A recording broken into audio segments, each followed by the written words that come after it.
আসসালামু আলাইকুম ওয়া রাহমাতুল্লাহি ওয়া বারাকাতুহু। সকল কেমন আছেন? আলহামদুলিল্লাহ, আশা করি ভালো আছেন।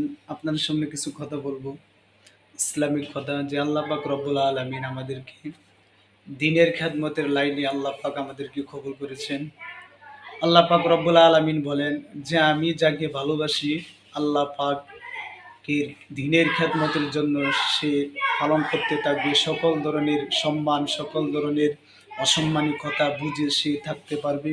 এক কথায় ইন্নাল্লাহা মা'আস সাবিরিন। আল্লাহ পাক রব্বুল আলামিন জানিয়ে দেন যে ব্যক্তি ধৈর্যশীলকারী আল্লাহ পাক রব্বুল আলামিন তার সাথে সব সময় থাকেন।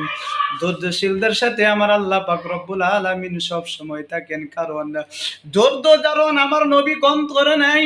আমার নবী সাল্লাল্লাহু আলাইহি ওয়াসাল্লাম এমন ধৈর্যের পাহাড় নিয়ে সে কালিমা দাওয়াত দিয়েছেন সকল মুসলমানদের ঘরে ঘরে, এমনকি খ্রিস্টান, ইহুদি, নাসারা সকলের কাছে কালিমা দাওয়াত পৌঁছে দিয়েছেন। এত মার খেয়েছেন ইহুদি নাস্তিকরা, আমার নবীদের গায়ের হাত তুলে দিয়েছেন।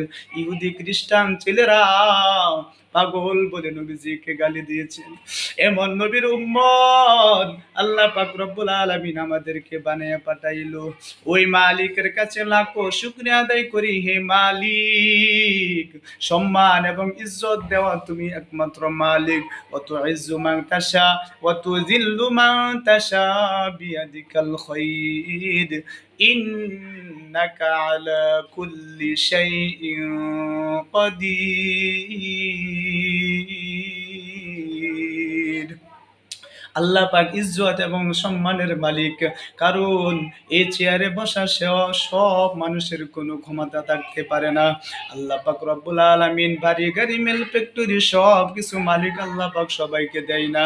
যার প্রতি আল্লাহ পাক মহব্বত এবং যে দিনের প্রতি চলতে পারবে, আল্লাহ পাক রব্বুল আলামিন টাকা পয়সা ধন দৌলত থেকে জান্নাত মানুষকে দান করবে না। একমাত্র তার ঈমান এবং তার নেক আমল দেখে আল্লাহ পাক তাকে কাল কিয়ামতের দিন জান্নাতের চাবি দিয়ে দিবেন।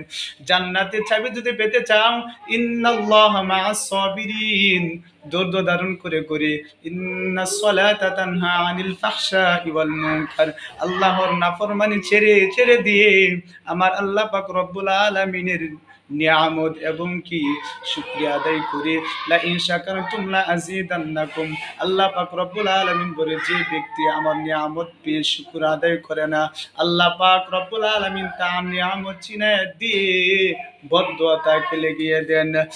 আর দুনিয়ার মানুষগুলো এমন হয়ে গেল আল্লাহর নাফরমানি করে কিন্তু একবারও শুকরিয়া আদায় করতে মন